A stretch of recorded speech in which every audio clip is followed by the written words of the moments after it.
మరి ఈ దినాన కొన్ని విషయాలు మీకు నేను పంచుకొని ఆ తర్వాత ముందుకెళ్ళాలని ఇష్టపడుతూ ఉన్నాను. ఈరోజు ప్రత్యేకంగా ఒక విషయం మీతో పంచుకోవాలని నేను ఇష్టపడుతున్నాను.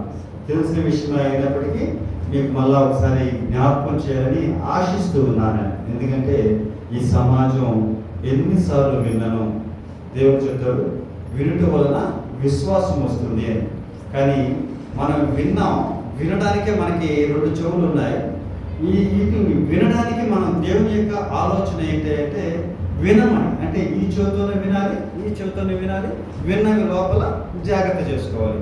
కానీ తెలివిగా హై టెక్నాలజీ ఉన్నటువంటి రోజుల్లో మనం ఉన్నాం కనుక ఏఐ టెక్నాలజీ, ఆర్టిఫిషియల్ ఇంటెలిజెన్స్ పరిపాలిస్తున్నటువంటి రోజుల్లోకి మనం వచ్చేసాం కనుక తెలివిగా ఇప్పుడు ప్రజలు ఏం చేస్తున్నారంటే ఇలా వినడం, ఇలా వదిలేయడం. ఎందుకు ఉపయోగించు? వినడానికి ఉన్నటువంటి ఈ చెవులను ఇలా వినడం, ఇలా వదిలేయడం, వీటికి ఉపయోగిస్తూ ఉన్నారు. అయితే ఇక్కడ చేయవలసిన పని ఏంటంటే మనం ఏదైతే మంచిని విన్నామో అది మన మనసులో పెట్టుకొని దాని ప్రకారం కనుక జాగ్రత్తగా నడుచుకున్నట్లయితే ఖచ్చితంగా మనం అభివృద్ధి మార్గంలోకి వెళ్తాం. ఎప్పుడయ్యా అంటే మనం విన్నదాన్ని ఖచ్చితంగా పాటించినప్పుడు. ఈ విషయాలు చాలాసార్లు మనం పంచుకున్నాం, అయినా మరి ఒకసారి మీకు తెలియచేయాలని ఇష్టపడుతూ ఉన్నాను. తెలుసా మీకు ఒకసారి నేను ఒక జింక పిల్ల గురించి చెప్పాను మీకు, అయినా మరి ఒకసారి గుర్తు చేస్తాను. అడవిలో రండమ్మా కూర్చోండి, మీకు ఒక మంచి కథ చెప్పబోతున్నాను. నేను కూర్చోండి, ఎప్పుడు ఇలాంటి దేవుడు మాట్లాడినా మంచి కథ చెప్తాను. మీకు కూర్చో తల్లి. అడవిలో ఒక తల్లి జింక ఉంది, ఒక ఆడ జింక ఉంది. ఈ ఆడ జింక ఒక బిడ్డకు జన్మనిచ్చింది. జింక పిల్లలు ఎలా ఉంటాయో మనం చూసారా మీరు ఎప్పుడన్నా? చాలా ముద్దుగా ఉంటాయి. మరేం తల్లి ఎప్పుడైనా జింక పిల్లలు చూసావు నువ్వు? అయ్యో తిరుమలకి వెళ్ళాం, మా కోట ఆడకి వెళ్తే ఉన్నాయి చూసారా? నేను కూడా కుస్తీ పోటీలకు వెళ్ళినప్పుడు ఆ కింద జూ ఒకటి ఉంది. ఇవి జింక పిల్లలు మరి ఆ జూలో చూసాను నేను జింక పిల్లలు. కాబట్టి ఈ జింక చాలా ముచ్చటగా ఉంటుంది, మచ్చలుగా చెవులు ఎగురుకుంటా చాలా చక్కగా ఉంటుంది. ఇలాంటి జింక పిల్లను వాళ్ళ తల్లి ఒకసారి ప్రసవించి దాన్ని చాలా ముద్దుగా పెంచుకుంటుంది. ఎందుకంటే బిడ్డలకి ఎవరికైనా తల్లికి ఇష్టమే కదమ్మా. తన ప్రాణం పోయే స్థితి వరకు తెచ్చుకొని తన బిడ్డలకు కంటుంది, తన బిడ్డకు జన్మనిస్తుంది తల్లి. ఇంత ప్రేమగా కన్నటువంటి తన బిడ్డను చాలా అల్లారు ముద్దుగా చూస్తూ ఉంది. ఆ జింక పిల్లకి రోజు జడలేను, కాటుకు పెట్టడం, పొగటు వీడు చక్కగా తలదువి లోపల కూర్చోబెట్టి అమ్మ వెళ్ళి ఆహారం తీసుకొని వస్తూ ఉంది. జింక పిల్లకి జడలు ఎలా వేస్తారు, కాటుకు ఎలా పెడతారు, నడగపాకుండా అమ్మ కథల్లో పెడతారు కాబట్టి నన్ను అడగపాకుండా అలా. మరి అలా చక్కగా దాన్ని ముద్దుగా చేస్తాను. వెళ్తూ కొంచెం పెద్ద అయిన తర్వాత ఆ జింక పిల్లకి అమ్మ చెప్పింది, తల్లి జింక చెప్పింది. ఏమని చెప్పిందంటే, నాన్న బయటికి రావద్దు, బయట చాలా దట్టమైన అడవి, ఈ అడవిలో రకరకాల మృగాలు ఉంటాయి, రకరకాల ఆలోచనలు కలిగినటువంటి జంతువులు ఉంటాయి, రకరకాలుగా తిరిగేటువంటి విచ్చలవిడిగా తిరిగేటువంటి ఏ అదుపు అడ్డు లేని కొన్ని మృగాలు ఈ అడవిలో ఉంటాయి. అదుపు లేనటువంటి కొన్ని మృగాలు, మాట విననటువంటి కొన్ని మృగాలు ఈ అడవిలో ఉంటాయి. కాబట్టి నువ్వు చిన్నపిల్లవి అడవిలోకి ఈ గృహ దాటి బయటికి రావద్దమ్మా అని చెప్తే ఆ పిల్ల జింక సరే మమ్మీ, అలాగే మమ్మీ, నేను బయటికి రాను మమ్మీ, నువ్వు వెళ్ళు మమ్మీ అని చెప్పింది. అలాగే ఒకరోజు ఈ తల్లి జింక దానికి చక్కగా జడలేసి తలకు పోసి, జడలేసి తలదూవి, కాటుకు పెట్టి, కుంకుమ అన్నీ ముద్దుగా చేసుకొని తల్లి జింక వెళ్తూ చెప్పింది, నానా బయటకు వస్తావేమో జాగ్రత్త, అడవులో ఏముంటాయి, మృగాలు ఉంటాయి, వాటికి విచక్షణ తెలియదు, ఏం చేస్తున్నాయో తెలియదు వాటికి.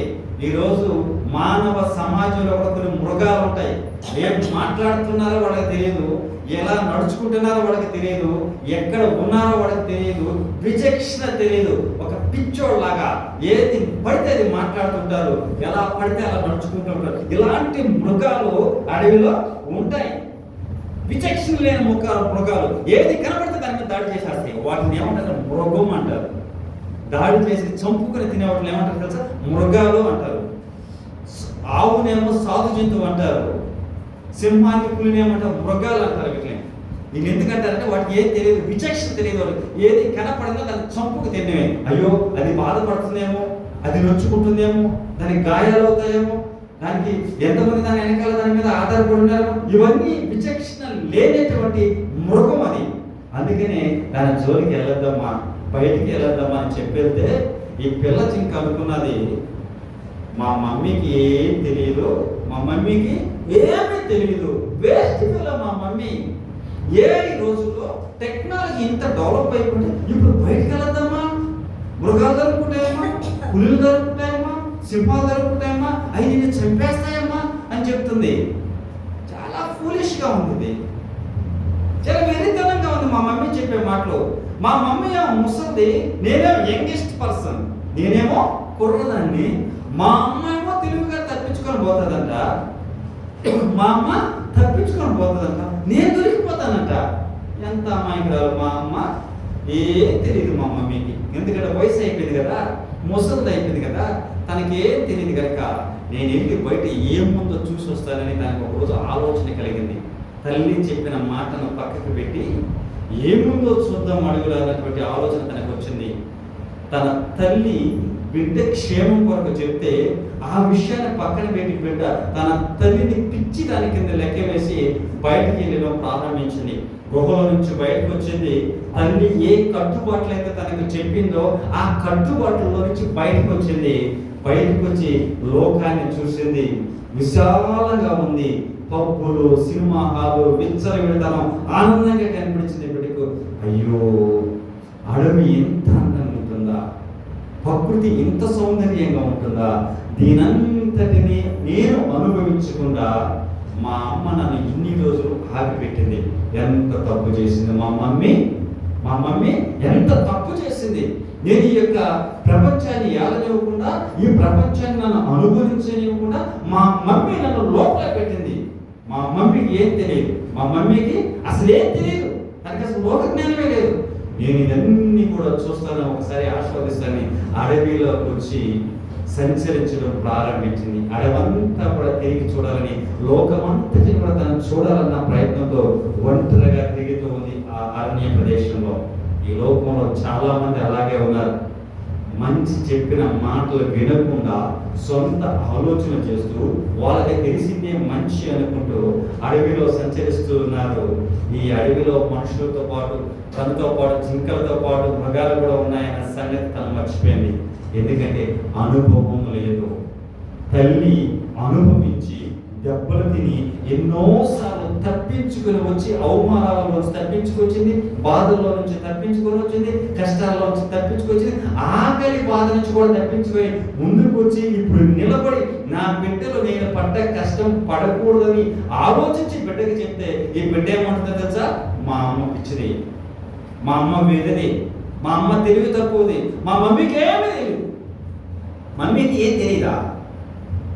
తనకేం తెలియదు, తనకు తెలియకుండా మమ్మీ తెలివి తక్కువ అనుకొని వచ్చి అరణ్యంలో ఒకసారి విహరిద్దామని అలా ప్రయత్నిస్తూ ఉంది. ఇదే సమయంలో పాపం ఆ అడవిలో ఒక సింహం కూడా ఉంది. ఈ సింహానికి ఒక 4 పిల్లలు ఉన్నాయి. ఈ పిల్లలకు పాపం 4 రోజుల నుంచి ఆహారం లేదు. ఎన్ని రోజుల నుంచి లేదమ్మా? 4 రోజుల నుంచి ఆహారం లేదు. ఈ సింహం రోజు తిరగడం, వేటకి రావడం పోవడం, వేటకి రావడం పోవడం, ఏమీ దొరకట్లే. ఒకరోజు పిల్లలన్నీ కలిసి, ఏ పిల్లలు? కోడి పిల్లల, చిలక పిల్లల, సింహం పెట్టినమ్మా, చిలక పిల్లలు కాదు, సింహం పెట్టు. ఇవన్నీ కలిసి ఒకరోజు ధర్నా చేసి, మమ్మీ ఈరోజు ఖచ్చితంగా మాకు బో కావాల్సిందే, మేము ఈరోజు తినాల్సిందే, లేకపోతే ఒప్పుకోమే, ఏడైనా బో మాకు తేవాలన్నారు. ఏడుస్తూ ఉన్నాయి. ఒకటేమో కింద పడి ఏడుస్తుంది, ఇంకోటేమో మట్టిలో పడి ఏడుస్తుంది, ఇంకోటేమో దొల్లాడుతూ ఉంది. ఇట్లా బాధ చూడలేకపోవడం వాళ్ళ అమ్మ సింహం ఏం చేస్తుందంటే, ఈ రోజన్నా ఏదైనా దొరికితే పోకూడని బాధపడుతూ పోతుంది దాని అడవిలో. ఎక్కడమ్మా? అడవిలో సాధు జంతువులే కాదు, మృగాలు కూడా ఉంటాయి. లోకంలో మంచి వాళ్ళే కాదు, పరమ నీచులు కూడా ఉంటారు. ఒకే విధానంగా ఉంటారని అనుకోవడం మన తప్పు. లోకం అంతా కూడా మంచిగానే ఉంటుందని ఆలోచన చేయడం మనది తప్పు. లోకంలో మంచి వాళ్ళతో పాటు చెడ్డవాళ్ళు కూడా ఉంటారు. అడవిలో సాధు జంతువులతో పాటు మృగాలు కూడా ఉంటాయి. అది వెతుకుతూ ఉంది సింహం వచ్చి, ఆహారం దొరికితే బాగుండవు అని. కరెక్ట్ టైంకి దొరికింది జింక పిల్ల. అబ్బా, ఇది కానీ తప్పించుకుందంటే నా బిడ్డలకి ఆహారం ఉండదురా, దీన్ని తీసుకెళ్ళిపోయి ఎలాగైనా సరే దీన్ని చంపి నా బిడ్డలకి పెట్టాలన్న ఆలోచన వచ్చింది. దాని లక్షణం ఏమిటమ్మా? చంపడమే. మృగం యొక్క లక్షణం చంపడం. అది చూసింది. సహజంగా మనుషులైతే జింక పిల్లని చూసి జాలి పడేవాడు, కానీ దానికి జాలి ఉంటుందా? దయ ఉంటుందా? ఆప్యాయత ఉంటుందా? ఎందుకంటే అది మృగం. దాని లక్షణమే క్రూరత్వం కనుక దాన్ని క్రూర మృగము అని పిలుస్తున్నారు. కాబట్టి ఈ జింక పిల్ల బయట ఉంది, వచ్చింది, ఒకే ఒక దెబ్బ కొట్టింది. పంజాతో ఇచ్చి ఒక్క పంజా దెబ్బ ఇవ్వగానే నేను ఆస్వాదిస్తాను ప్రపంచానన్న జింక పిల్ల సైలెంట్గా పడుతుంది. ఎందుకని? దానికి కనిపిస్తుందే చూస్తుంది, కానీ రాబోతున్న ప్రమాదాన్ని గుర్తించగల జ్ఞానం ఆ చిన్న బిడ్డకి లేదు. అందుకనే తల్లి చెప్పింది, తను గ్రహించింది కనుక, తనకి జ్ఞానం ఉంది కనుక తను ముందుగానే చెప్పింది, బయటకు రావద్దు ఈ కట్టుబాట్లలో నుంచి. బయటకు వచ్చింది, మృగానికి దొరికింది. అది తీసుకుని లోపలికి వెళ్ళి బిడ్డలకి ఆహారం పెడదామని గుహ బయట పెట్టి సింహం లోపలికి వెళ్ళింది పిల్లలను తీసుకొద్దామని. ఈలోపు ఆ మధ్యలో ఒక నక్క చూస్తూ ఉంది. తెలుసా మీకు నక్క బావా? ఈ నక్క చూస్తూ ఉంది. ఈ నక్క చూస్తూ అనుకుంది, దాన్ని కూడా ఆకలేస్తుంది పాపం. ఈ గుయ్యి కాబట్టి జింక పిల్ల తినేద్దాం అనుకుంది, కానీ గుహ దగ్గరే ఉంది కదా. పొరపాటున తినడం లేటే కనుక సింహం బయటకు వస్తే జింక పిల్లకి బదులు నక్క ఆహారం అయిపోతుంది. కాబట్టి అదొక తెలివి ఒక ప్లాన్ చేసి గబగబా మెత్తగా ఉంటాయి కదా చెవులు, ఈ 2 చెవులు తినేద్దామని పరిగెత్తుకుంటే 2 చెవులు తినేసి ఎలాంటి రక్తపు మరకలు లేకుండా శుద్ధంగా నాకి పెట్టి వచ్చేసింది. ఈలోపు సింహం బయటకు వచ్చింది. సింహం బయటకు వస్తే ఈ నక్క అమ్మో సత్యం ఎవరంట ఒక ఇంట్లో ఒక తాడి చెట్టు సాటు దాముకుంది. ఒక చెట్టు సాటున దాముకుని చూస్తా ఉంది, ఏం జరుగుతుందా? ఒకవేళ పిల్లలు తిని మిగిలిపోతుంది, మళ్ళా ఏం తిందాంలే, అది వదిలేసినానన్నా తిని ఆకలి తెచ్చుకున్నా. నక్క దొంగ కదా, ఆ వేట చేయలేదు. మృగం వేటాడితే దాన్ని తినడానికి ప్రయత్నం చేస్తూ ఎదురు చూస్తుంది. ఈ పిల్లలు వచ్చినాయి, అప్ప మా ఆహారం, మా మమ్మీ మాకు ఫుడ్ తెచ్చింది, మా మమ్మీ మాకు బిర్యానీ తెచ్చింది, మా మమ్మీ మాకు మటన్ బిర్యానీ తెచ్చినట్టు ఆ జింక పిల్లలు చూసి హాయిగా ఎగిరి కేరింతలు వేస్తూ ఉంటాయి. వందనాలు. ఎగిరి కేరింతలు వేస్తూ ఉంటే అదే టైంలో ఒక జింక పిల్లలందరూ ఒకలా ఉండరు, అల్లరి పిల్లలు కొందరు ఉంటారు. అలాగే నాకు ఆ సింహం యొక్క పిల్లలు కూడా అల్లరి పిల్ల ఉంటుంది. ఇదేం చేసింది? పరిగెత్తుకుంటూ వచ్చి మమ్మీ నాకు వద్దు ఇది అన్నారు. అదేంటమ్మా, వారం రోజుల నుంచి కష్టపడి నేను మీకు ఆహారం తీసుకొస్తే వద్దంటున్నావేంటి? ఇది నాకు వద్దు మమ్మీ. ఎందుకు వద్దు నాన్న? ఎందుకు? నువ్వు చెవులు చెప్పు, నువ్వు తినేసావమ్మా, నువ్వు ఎంగేజ్ చేసేసావు, నాకు వద్దు. మనం ఎవరైనా చిన్నపిల్లకి అరటిపండు తీసుకెళ్ళి అరటిపండు కొంచెం మనం తిని వాళ్ళ కానీ పెడితే వాళ్ళు ఏమంటారు? నాకు వద్దు, నాకు వద్దు. మా ఇంట్లో కూడా ఉంది పాప, నేను బుజ్జితల్లి అని పిలుచుకుంటాను చక్కగా. మీకు తెలుసు కదా పాప, చూశారు కదా మా పాపని, బుజ్జితల్లి అని పిలుచుకుంటాను నేను. ఆమె కూడా ఏదైనా తీసుకొస్తే మొత్తం ఆమెకే కావాలి, ఒక్కటి మనం తిన్నా నాకు వద్దంటుంది. అలా ఈ సింహం పిల్ల కూడా చెవులు నువ్వు తినేసావు, నాకు వద్దని వద్దని. వాస్తవం చెప్పండి, ఈ సింహం చెవులు తిన్నదా? తినలా. నేను తినలేదమ్మా, దానికి చెవులు లేవంటది ఈ పెద్ద సింహం. లేదు మమ్మీ, చెవులు ఎందుకు లేవు? నాకున్నాయి చూడు, నీకున్నాయి చూడు, అన్నిటికి ఉన్నాయి చూడు, మరి చెవులు లేవంటుంది. నువ్వు అబద్ధం చెప్తావు, నాకు వద్దు ఇది. పక్కన పిల్లలు కూడా వచ్చేసి మమ్మీ నిజమే మమ్మీ, చెవులు తినేసి. అలా చెప్పింది నిజమే మమ్మీ, నువ్వు చెవులు తినేసి మెత్తగా నువ్వు తినేసి ఏ గట్టిగా నేను మాకేస్తా మా బతుకు, మేము తినవు ఇట్లా అన్నాయి. ఏం చేయాలో అర్థం కావట్లేదు పాపం. తల్లి ప్రేమ కాదమ్మా, బిడ్డలకి ఎంత కష్టపడైనా ఆహారం పెట్టుకుని రావాలన్నది తల్లి ఆశ. కష్టపడి వేటాడి తీసుకొస్తే ఇవేం వద్దంటున్నాయి. ఏం చేయాలి అర్థం కాక అలా కూర్చుంటే ఏం జరుగుతుందో సినిమా అర్థం కాకుండా నక్క బావ చెట్టు చాటు చేసి చూస్తా ఉంది, పక్కన చేసి చూస్తుంది ఏం జరుగుతుందా అని. దీన్ని గమనించేసిన సింహం నక్క బావ దేవుడా, నేను ఇంట్లో కూడా వీడిని చూసేస్తున్నాను ఆయన. ముందే ఇది మెడసలపు సింహం. ఎలాంటి సింహం ఇది? మెడసల పడిన సింహం ఇది. ఒక్క దెబ్బ పొడి సంపుతుంది నన్ను. ఇప్పుడు నేను ఎలా బతకాలరా దేవుడా, ఎలా తెచ్చుకోవాలా దేవుడా అంటూ ఉలుగుతూ కాళ్ళు వచ్చేటప్పుడు దగ్గరకు వచ్చి సింహం రాజా చెప్పు రాజా. నక్కబావా నువ్వేం భయపడద్దు, కానీ నేను తినడానికి నేను పిలవలేదు, మాకు ఆహారం ఉంది. మా మధ్యలో ఒక వివాదం వచ్చింది. ఇక్కడ ఏంటి వివాదం అంటే, ఈ సింహం పిల్ల నేను కొట్టుకొచ్చాను, కానీ నేరుగా నేను తీసుకొచ్చి ఎక్కడే పెట్టాను, నేనేం తినలేదు. కానీ నా పిల్లలు నేను తిన్నానని అవి తినట్లే. కాబట్టి ఎందుకు సింహాలకు చెవులు ఉంటాయా అని అడిగింది. జింకలకు చెవులు ఉంటాయా అని అడిగింది సింహం. ఎవరు అడిగిందమ్మా? నక్కబావని. జింకలకు చెవులు ఉంటాయి. ఆ విషయం కనుక ఈ నక్క సింహానికి చెప్పిందంటే ఆ జింక పిల్లని ఇక్కడ సింహం పిల్లలు తినవు. కాబట్టి ఇప్పుడు ఎవరిని తింటాయి సింహం పిల్లలు? నక్కని తింటాయి. కాబట్టి ఇది భయపడి చూస్తూ అమ్మో చెవులు ఉన్నాయన్నా లేదన్నావా, సరే ఎందుకు వచ్చిన పేర్లే లేవని పిల్లలు అంటున్నాయి కదా, లేవని చెప్పేద్దాంలే, ఉన్నాయి అన్నాను అనుకో, మరి పిల్లలు అంటే అయితే నన్ను తీసుకుని పెడుతుంది.